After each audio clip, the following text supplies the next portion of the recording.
Bonjour à tous. Olivier m'a proposé de diriger cette équipe qui comporte 11 fonctionnaires de police. J'ai accepté ce rôle qui consiste aussi à défendre et protéger le groupe contre les perturbations et désagréments de toutes sortes afin que seuls les objectifs sportifs et humanitaires comptent. Depuis 3 ans, 11 fonctionnaires de police s'investissent et donnent de leur temps au profit de la population tout en portant haut les couleurs de leur administration. Grâce à un travail acharné de nos bénévoles, ce défi Kylian représente aujourd'hui une 50aine d'interventions dans les médias et 7 100 € reversés au profit de personnes handicapées. Cette année, nous avons pour objectif de reverser 8 000 € supplémentaires, ce qui portera la somme totale à plus de 15 000 €. Le service communication du ministère de l'Intérieur est sollicité depuis 3 ans afin d'aider à la médiatisation de ce défi. Il est sollicité afin que soit mis en avant le travail et l'engagement de cette profession au service des autres. En tant que citoyenne et ne faisant pas partie de cette corporation, je pensais que le ministère de l'Intérieur, fier de ses fonctionnaires et de leur engagement au service de la population, valoriserait leur action.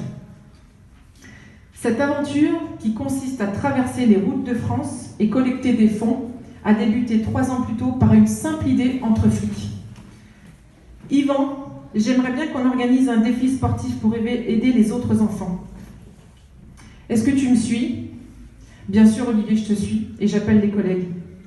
Olivier, Yvan, Raphaël, Stéphane, Jacques, Manu, Valérie, Philippe et Aline ont répondu présents et ne seront pas soutenus par le service communication de leur ministère. Olivier, Yvan, Raphaël, Stéphane, Jacques, Julien, Manu, Valérie, Philippe et Aline ont désormais pour instruction de ne plus faire état de leur profession et de ne pas utiliser toute image s'y rattachant. Autorisation dont nous disposions jusqu'à présent. Nous avons donc décidé qu'il n'était pas souhaitable de maintenir ce rendez-vous au commissariat de Saint-Chamond. Olivier est, comme ses collègues, fonctionnaire de police. Il est aussi le père d'un enfant lourdement handicapé qui demande beaucoup de temps et d'investissement. Et malgré tout, il n'a jamais demandé d'aménagement de son temps de travail. De surcroît, avec ses collègues, il mène des actions d'intérêt général. On aurait pu penser, en tout cas je pensais, que le ministère de l'Intérieur, alors que les policiers connaissent une importante vague de suicides depuis le début de l'année et dont les médias se font quotidiennement écho, soutiendrait leur initiative caritative. Et je suis heureuse et rassurée de vous annoncer qu'Olivier n'est pas dépressif. Avec ses collègues, il a encore de belles choses à accomplir au service de tous. Et ils ne rejoindront pas la cohorte des policiers qui nous ont quittés cette année, et je n'aurai pas à entendre que cette disparition est multifactorielle. Ce mot qui arrange tellement nos hauts fonctionnaires, ce qui déresponsabilise tellement facilement. Alors tant pis pour ce ministère, tant pis, nous ne le nommerons plus à sa demande. Nous allons positiver et réussir sans eux. Réussir sans eux, mais avec les sapeurs-pompiers de la vallée du Gier, de Lyon et ceux du Morbihan. Réussir sans eux, mais avec le soutien parfois de la gendarmerie nationale que nous saluons.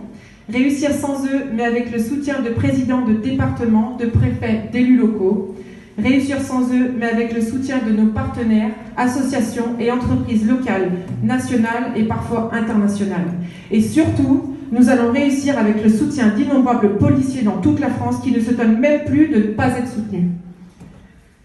Mais nous ne laissons pas tous égaux, avec le même patrimoine intellectuel, mental et physique. C'est d'ailleurs pour cette raison que cette association existe.